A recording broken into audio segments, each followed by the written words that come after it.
Независимо от това, че Бисеров е с сините гъщета, той е в червения ъгъл, Дикански с червените гъщета в синия ъгъл. Сега обаче се стига до много тежък удар, който получи Танио Дикански.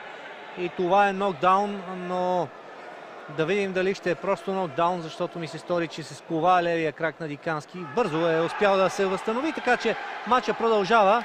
Но втори нокдаун. Прекрасна игра на Росен Бисеров. Десните крошета, които нанася, просто са опустошителни. Рефера отброява. Дикански дава сигнал, че е готов да продължи, но след два нокдауна със сигурност не се чувства добре. И Бисеров продължава да бъде много активен. Трети нокдаун в рамките на рунда и това означава технически нокаут. Победата е за Росен Бисеров с технически нокаут. 3 нокдауна в рунда. И великолепен матч за Росен Бисеров.